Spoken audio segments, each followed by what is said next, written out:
వంకాయ బంగాళదుంప వండుకున్నాను ఫ్రెండ్స్. చాలా రోజులు అయింది వండి. వంకాయ బంగాళదుంప టమాటా. ముందుగా పచ్చిమిర్చి ఉల్లిపాయలు నూనెలో వేయిస్తున్నాను. ఇప్పుడు కొంచెం పసుపు వేసుకొని వంకాయ బంగాళదుంప ముక్కలు వేసేద్దాం.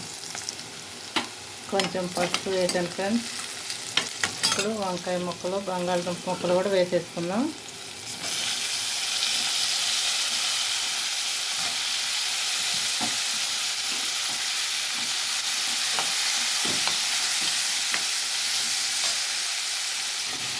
ఒకసారి కలిపేసి మూత పెట్టేసుకుందాం ఫ్రెండ్స్.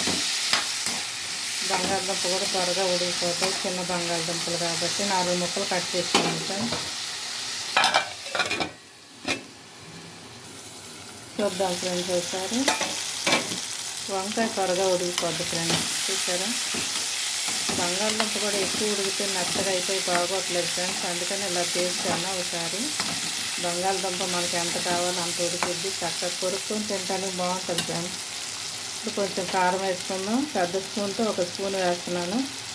ఎందుకంటే పచ్చిమిర్చి కూడా వేసాను కదా ఫ్రెండ్స్. ఈ కూరగా సరిపోతుంది. ఎక్కువైతే తిన్నంత కారం వేసుకోండి. కారం పచ్చివాసన పోయిన తర్వాత టమాటాలు కూడా వేసేసుకుందాం ఫ్రెండ్స్. కట్ చేసుకున్నాం. 4 టమాటాలు అయితే కట్ చేసాను పెద్దవి. టమాటాలు లేకపోతే చింతపండు కూడా కొంచెం 2 పిక్కలు చింతపండు పిచ్చి వేసుకోవచ్చు ఫ్రెండ్స్. నేనైతే టమాటా ఎక్కువ వాడతాను, మీకు తెలుసు కదా. సిమ్లో పెట్టి మగ్గించుకుంటాను ఫ్రెండ్స్. ఒకసారి తీసి చూద్దాం ఫ్రెండ్స్. టమాటా చక్కగా మగ్గిపోయింది. చూసారుగా, ఇలాగే ఉంచుకోవచ్చు. పొడి పొడిగా తినే వాళ్ళకి ఇది బాగుంటుంది ఫ్రెండ్స్. కొత్తిమీర జల్లుకొని తినేయచ్చు. కొంచెం గ్రేవీగా కావాలంటే కొంచెం నీళ్లు పోసుకుంటే గ్రేవీ అయింది. బంగాళదుంప కూడా ఉడికిపోయింది ఫ్రెండ్స్. సిమ్లో పెట్టాను కాబట్టి చక్కగా ఉడికింది. మాకు కొంచెం గ్రేవీగా కావాలి కాబట్టి కొంచెం నీళ్లు పోసాను. మూత పెట్టి ఉడికించుకొని లాస్ట్లో కొత్తిమీర జల్లుకుంటే రెడీ అయిపోతుంది ఫ్రెండ్స్. చూసారా ఫ్రెండ్స్, చక్కగా ఉడికిపోయింది. కొంచెం కొత్తిమీర వేసేసుకొని ఆపేసుకుందాం. మాకైతే ఇలా కావాలి.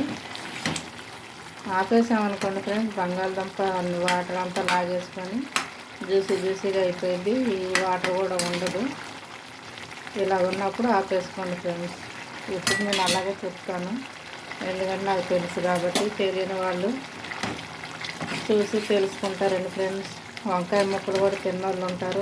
అప్పుడు ఇలాగా మనం చిప్పేసామంటే గ్రేవీ చిక్కగా వస్తుంది. అంతే ఫ్రెండ్స్. లైక్ చేయండి, షేర్ చేయండి, కామెంట్ పెట్టండి ఫ్రెండ్స్.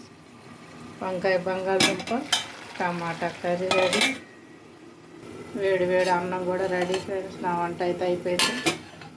మీ ఇంట్లో ఈరోజు ఏం స్పెషల్ చేశారో కామెంట్ పెట్టండి. మీరు ఎలా వండుతారో నాకు చెప్పండి ఫ్రెండ్స్. నేనైతే స్టవ్ ఆపేసుకుంటున్నాను. వంట అయితే అయిపోయింది ఫ్రెండ్స్.